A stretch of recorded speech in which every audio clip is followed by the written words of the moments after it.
seperti hari-hari biasanya. Sama juga dengan saya Kak Rose, karena hari ini karena hari ini bisa kembali menemani Anda di acara Rumpi.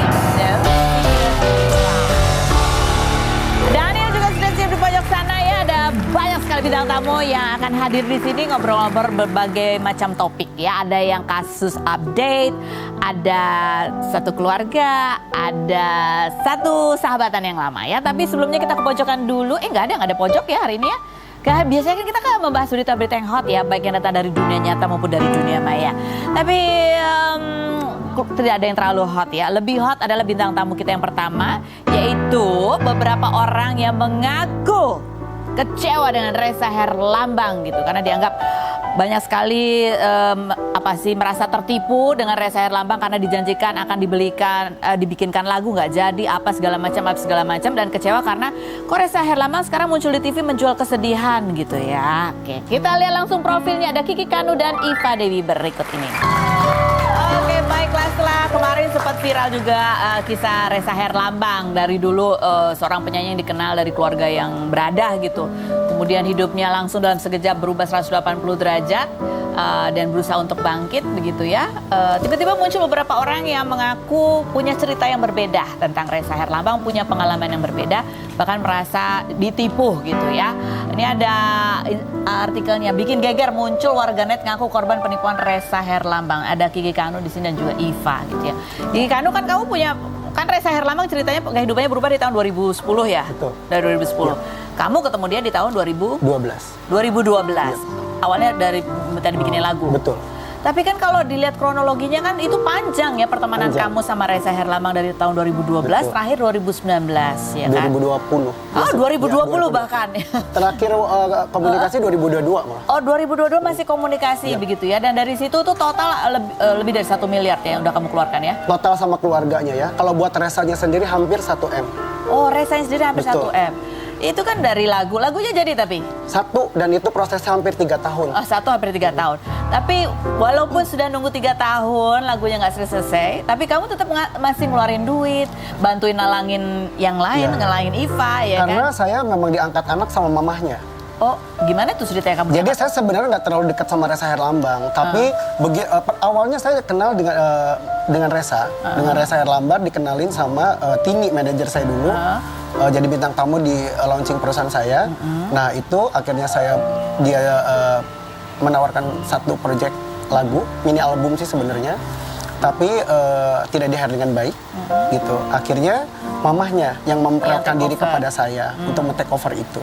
Jadi diangkat anak, tapi kan maksudnya ya itu banyak lah yang kamu keluarkan. Betul, gitu ya. banget. Apa yang membuat kamu mau gitu? Karena gini, saya berpikir mamahnya baik. Sampai akhir hayatnya, sebelum meninggal pun saya ketemu, itu memang sangat baik mamahnya. Apa contohnya yang kamu bisa ceritakan pengalaman? Gini, ini kalau menceritakan mamahnya, saya kadang-kadang nggak tega karena udah meninggal.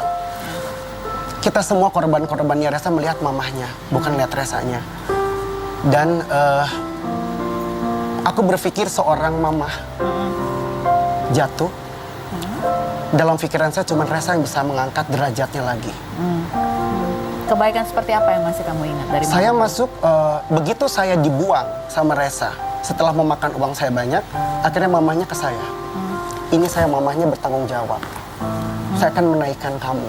Mamanya bilang? Dengan beberapa syarat, harus saya bayarin masalah-masalah seperti Iva ini, yang ratusan juta sudah dipakai oleh Ressa dan keluarganya. Oke mah, aku bilang gitu. Dan dia datang ke kantor saya dengan baik-baik. Dari situ aku dipegang mamahnya. Dan betul, secara lagu yang menyelesaikan adalah mamah dan papahnya, bukan Ressa. Dia tidak incar sama sekali. Jadi betul, dari yang kamu awalnya ingin dibuatkan lagu, ingin diorbitkan, itu pada akhirnya mama dan papahnya yang take over. Betul. Karena itu kamu mau mengeluarkan sejumlah uang. Betul. Termasuk membayarinya pada saat dia mau jadi caleg. Betul. Kenapa?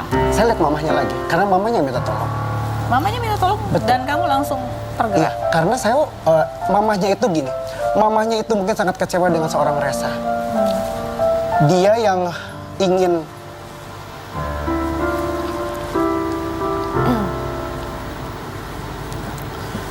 mengangkat anaknya menjadi seseorang lagi, Aku ada hati, aku juga seorang anak. Begitu bahagianya, orang lagi susah kita tolong. Dan aku pada saat itu ada.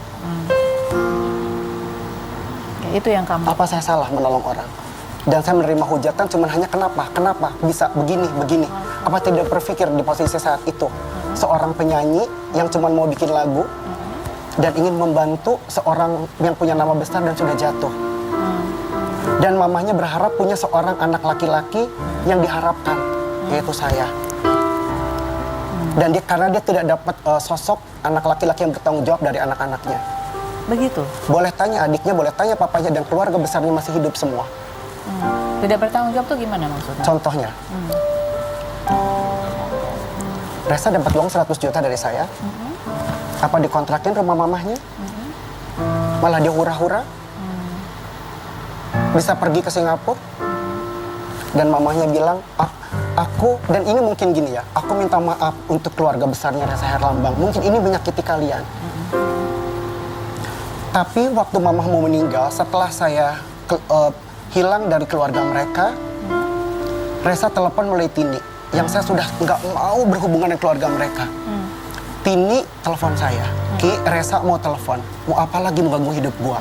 Itu tahun berapa? 2022, sebelum mamahnya meninggal. Berarti kamu sudah menghilang berapa tahun? 2 tahun. Tanpa aku menuntut apapun dari dia dan keluarganya, karena hanya melihat mama. Jujur aku mama sayang. Aku sayang banget sama mama, dan aku juga berat gitu. Tapi ada satu pesan mama waktu itu, tolong Resa dijadiin anak yang baik, Ki, seperti kamu.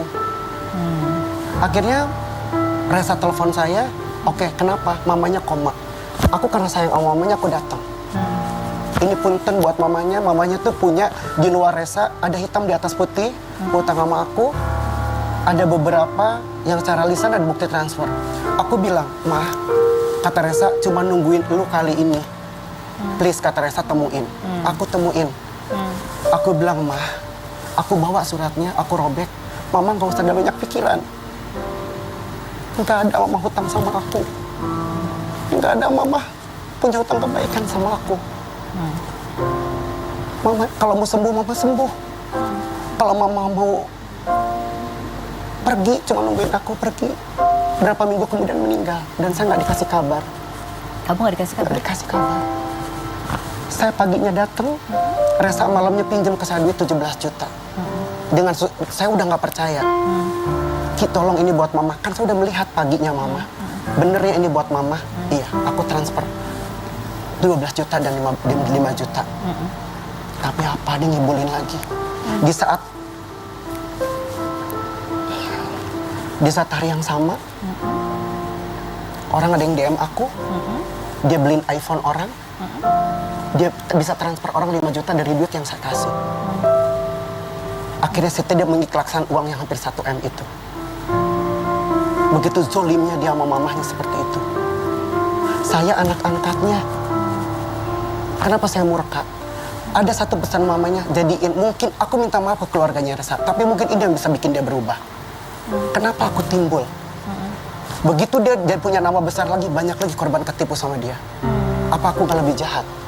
Aku dihujat netizen dengan mukanya Resa yang seperti malaikat. Tapi Resa, kita yang tahu para korban. Jadi kamu muncul akhirnya karena kamu tidak ingin ada lagi korban-korban yang lain. Gitu.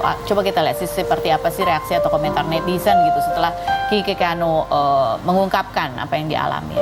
Coba kita lihat ada komentarnya nih. Mungkin RH sudah melakukan promo, tapi jika pasar belum menerima gimana? Semoga next ada rezekinya Mbak di Belantika ini untuk Iva ya. Yang berikutnya, banyak orang yang ingin jadi artis tapi memang bukan takdirnya Mbak. Ini buat Iva lagi. Yang berikutnya, pansos nih orang katanya gitu ya. Dan masih banyak gini, lagi. Cafe ini gini ya. Aku sebelum kenal Resa itu produser aku Raffi Ahmad. Bikin trio vokal Derayu. Mungkin belum keberuntungan aku, tapi di-hire dengan baik. Nggak apa-apa. Mungkin suaraku jelek, mungkin muka aku jelek, mungkin emang tidak hoki, tapi di-hire dengan baik. Di-hire dengan baik, ada promonya. Betul. Diakuin atau tidak oleh Raffi dan timnya, aku artisnya dia. Ada jejak digital. Dari Raffi Ahmad, aku jadi artisnya Hengki Kurniawan. Karena mau nyalek, nggak jadi. Di-hire dengan baik. nggak masalah. Bukan masalah terkenal dan tidak terkenal. Prosesnya Itu tapi yang rezeki. benar. Tapi giliran saya udah hopeless, sudah tidak mau menyanyi. Akhirnya manajer saya mengiming-imingkan karena dia pernah membuat lagu Syahrini waktu itu. Akhirnya aku mau, tapi duit habis. Itu yang bukan masalah aku. Kalau dibilang aku pansos, iya aku pansos. Kenapa? Pansos dengan baik, uang aku udah ada di Resa. Mungkin dia bisa bayar dengan cara aku menebeng nama dia sekarang. Nggak apa-apa dibilang pansos. Gitu. Nah ini kan Iva juga nih, salah satunya juga ya. Bahkan kamu cerita keluarga kamu habis-habisan keluar sampai 800, hampir 1 M. Ya, 800 juga. Dan betulkah gara-gara mensupport kamu untuk jadi artis di bawah manajemennya Resa Herlambang, kehidupan keluarga kamu tuh berubah?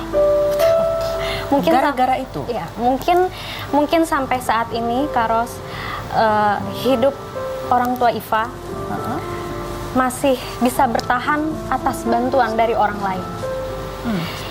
Iva mengucapkan terima kasih banyak untuk keluarga besar Iva, kepada teman-teman Iva, bunda dan ayah yang masih mau menolong kondisi Iva, yang setelah kejadian dengan Karesa, Iva berjuang dari nol. Benar-benar habis-habisan? Betul, sampai menjual aset. Iva sih berharap semoga bunda dan ayah bisa punya rumah lagi di Bandung, bisa kumpul lagi bareng sama keluarga besar. Enggak, kenapa? Menjual aset? Tidak ada sumber pemasukan lain untuk mengembalikan aset itu? Dari penggantian ganti rugi Kak Kiki, 150 ya juta. betul, itu tidak sesuai ya Karos dengan Harusnya 450. Tapi karena aku ya udah karena 2 waktu itu. ya Dengan dan waktu itu yang pun sama. juga bukan uang pribadi dari Karesa dan almarhumah mamanya. Uang aku. Minta tolong sama Karesa. Jadi- Akhirnya karena semampunya Kak Kiki untuk membantu Karesa, akhirnya nego-nego dan terdesak hidup Iva.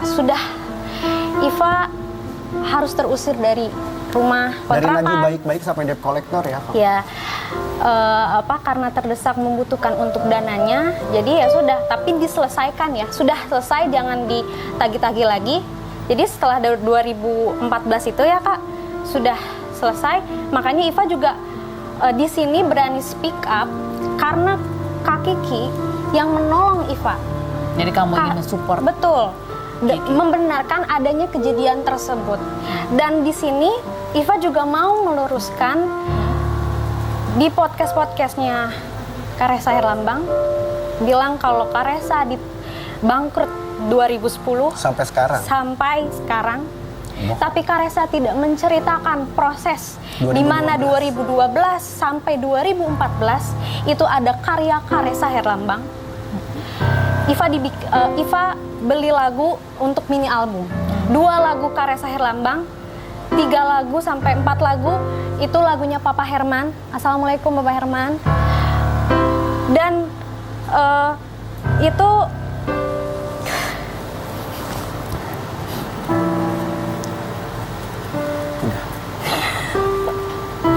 tidak dijalankan promonya dengan baik.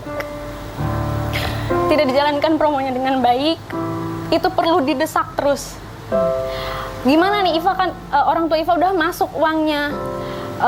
Mungkin tadi juga netizen ada yang berkomentar, ya promonya mungkin sudah dijalankan tapi memang hokinya belum ada.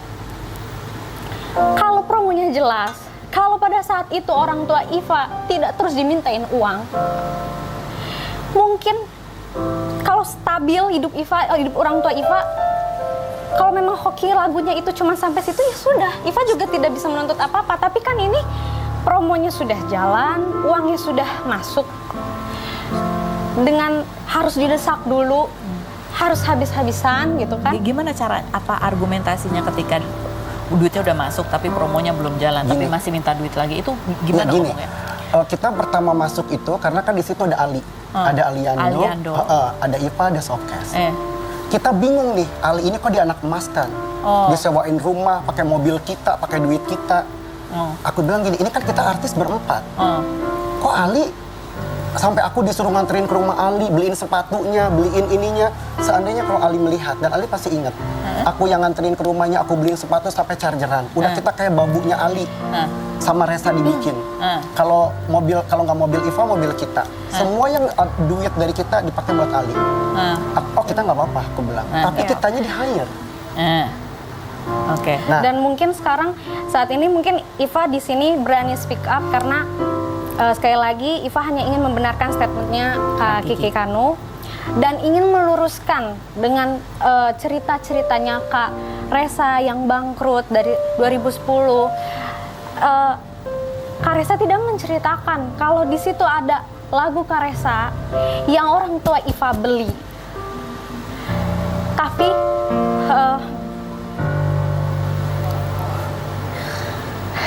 prosesnya tidak sesuai dengan yang dijanjikan. Dengan yang dijanjikan. mukanya tuh kayak malaikat, Kak 2014 sudah harus diselesaikan, harus selesai. 2015 Kak Resa bisa mencari talent baru. Sedangkan 2015 Ada itu Brian gitu. Iva dan keluarga harus bertahan hidup dengan sisa uang yang mungkin dari Kak Kiki tolong dengan menjual nasi box, Karos. Iva harus pindah dari kontrakan sini ke kontrakan lain. Iva harus berhutang sama kayak Kak Resa. Kak Resa juga bilang di ceritanya Kak Resa berhutang sama Kak Raffi, sama Bang Yadi. Iva Kita dan nggak orang disebut. tua juga sama, berhutang juga. Oke, baik. Ini ada klarifikasinya Resa Herlambang? Ada? Apa tanggapan kalian terhadap statement ini? Harapan kamu tuh apa sebenarnya? Kaven, Ya. dilihat dari tayangan itu nggak usah orang kafe nih ngelihat saya bawang merah di bawang putih. Bener nggak? Muka malaikat sekitarnya teriak-teriak disangka kita gila, dia yang bener. Betul nggak? Iya kan? Sekarang gini, saya tidak menipu segala macam, silakan lapor polisi. Korban yang terbaru aja sudah lapor polisi, udah panggilan kedua, tinggal panggil paksa dia nggak datang. Hak saya punya pilihan. Saya mau ngelapor ke polisi, apa saya mau ngelapor ke netizen? Mau di penjara atau mau dikasih sanksi sosial, itu urusan saya. Saya nggak happy dia di penjara, iya kan? Yang penting dia bisa mengembalikan uang kita, atau dia meminta maaf secara media, atau mengakui. Dia nangis mewek-mewek di semua podcast, iya kan? Di semua podcast dia nangis-nangis, semuanya tidak menceritakan. Sekarang dia bilang gini, aku dulu masuk mall, ya kan masuk mall keluar dengan baju beda. Itu saya tinggal bilang, mall punya dia. Aku tanya, mana ada, apa sistem catdul dia? Oke. Jadi harapan kamu adalah supaya dia tidak mengingkari ada perjalanan ini. Paling tidak diceritakan di podcastnya. Mungkin kita nggak akan Ya, speak betul, up. betul. Oh gini, dari 2010 saya hancur karena mama saya bangkrut. Dari 2012 sampai 2020 saya menipu orang banyak. Mungkin akan lebih dihargain orang. Tapi saya minta maaf ke orang-orang yang sudah saya tipu miliaran. Dan Iva di sini boleh berterima kasih Kak Ros. Iva mau mengucapkan terima kasih untuk Kak Resa Herlambang. Karena bagaimanapun Kak Resa ada karya yang Kak Resa buat untuk Iva, yang Iva beli. Dan di balik lagu itu bukan hanya mahal dari materi. Tapi di situ ada kisah hidup Iva sampai saat ini yang masih berjuang dari nol. Setelah pertemuan kami, setelah permasalahan ini, dan Iva masih sangat bangga punya karya lagu untuk kamu yang diciptakan oleh Kak Resa Herlambang itu. Terima kasih banyak Dan Kak secara Resa. karya memang dia bagus. Ya, Kita akuin. Kita akuin. Tapi ada kekecewaan di situ. Betul. Gitu yang ya diharapkan jangan sampai itu kemudian dianggap tidak ada, dan berharap bahwa tidak ada lagi orang-orang yang mengalami Betul. hal yang sama seperti kalian. Kiki Kano, Iva, terima kasih sudah hadir berbagi cerita. Kita ada bintang tamu lagi, ada Revi Mariska dan Afdal. Kita lihat dulu profilnya berikut ini.